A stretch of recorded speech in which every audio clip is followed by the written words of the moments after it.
Hello and welcome to episode 3 of How I Healed From. Today's episode is about fear, but maybe not in the way that you would expect. For most of my life, I was living in a constant state of fear. It showed up in my thoughts, my reactions, and even in my sleep. So today, I want to share what that looked like for me and how I've been learning to move through it.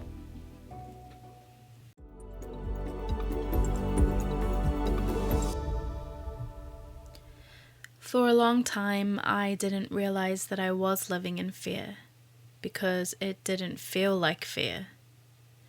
It wasn't obvious to me, it was just more of a constant feeling. So I didn't know any different. It kind of just felt like normal life. But looking back now, I can see that I was constantly on edge. Always aware, always alert, always trying to stay one step ahead. And underneath that was this feeling that I didn't have control. So I tried to control everything that I could. Fear showed up in really subtle ways for me. I often felt like I was being watched or judged, even in small everyday things. What I ate, the choices I made, the way that I showed up in relationships. And I realized late last year that this came from an experience I had when I was 7 years old, where I was filmed without my knowledge while playing with toys. I was being creative and using my imagination, and then laughed at because it was watched over and over and over again. Also, with being the only Christian in my family at the time, the choices and decisions I made, mistakes and all, were harshly judged, and I was told, "You shouldn't be doing that, you're a Christian," even if they made the same mistakes too. And even when nothing was actually happening, those thoughts would just come in, and guilt and shame would follow. It got to the point where I couldn't even fully enjoy simple things, like going on dates, singing in church, being a teacher, saying how I felt in the morning when people asked, "How are you today?"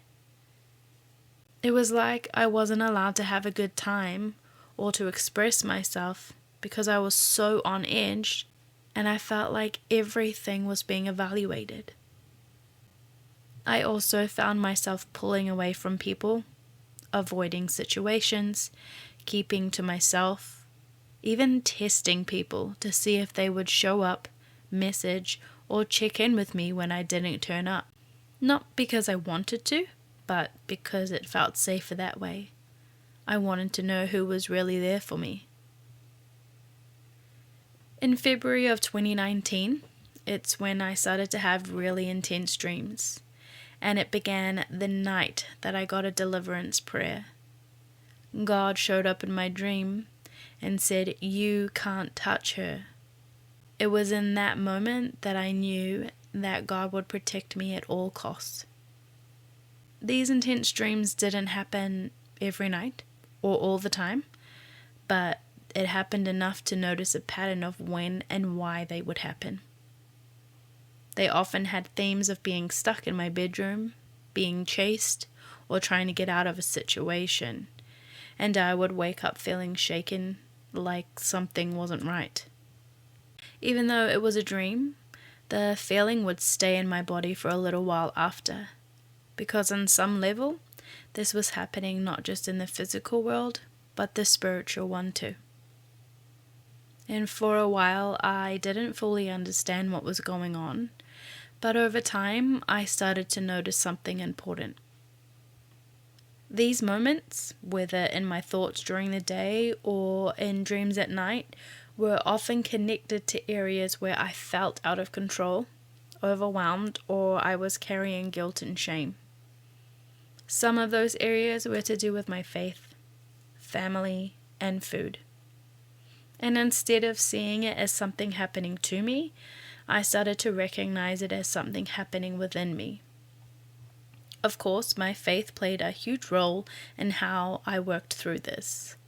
Not in a fearful way, but in a really good grounding way.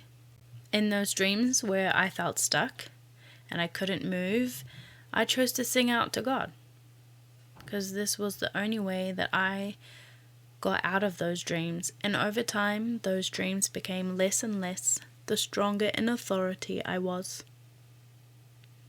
I began bringing everything to God. Not just the big things, but the small thoughts, the emotions, the patterns that I didn't understand. And in doing that, I started to feel a shift. There was less fear, more awareness, and more peace. The turning point wasn't one big moment, even though there was a moment that led me on this journey. It was also a series of small realizations that I didn't have to stay stuck in that constant state of fear, that I could pause, reflect, and respond differently, that I could choose to make different choices, and that allowing God to work through me would help ease and release the state of fear that I had been living in daily. Recognizing the triggers for some of these dreams has helped me make better choices. Some dreams come because I share about my faith and speak my truth, so they may still continue in the future, especially while I'm sharing podcasts about healing. But I know that if I pray and put on the armor of God, they will either continue and I will be safe, or they won't happen at all. Healing looks like reminding myself that I am safe, that not every thought is true, and that I do not have to live in a constant state of pressure and fear. During this time, I have also had to learn balance, not letting guilt take over all of the small things, like what I eat or how I live day to day, but instead learning self-control in a way that felt healthy and not heavy. While I am able to recognize fear a little easier now, it is still there. So I keep reminding myself of these verses. 2 Timothy 1:7 says, "For God gave us a spirit not of fear, but of power and love and of self-control." 1 John 4:18 says, "There is no fear in love, but perfect love casts out fear.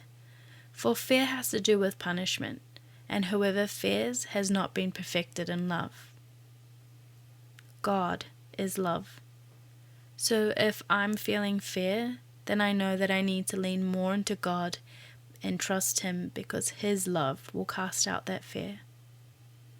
So if you're living in fear, I want you to know this, that life doesn't have to feel that way. Fear might be something that you've learned to live with, but it isn't something that you have to stay in. Fear doesn't mean that you've lost control. Sometimes it's just a signal that something needs your attention, your care, or your healing, and you are safe to bring all of it to God. You do not have to carry it on your own.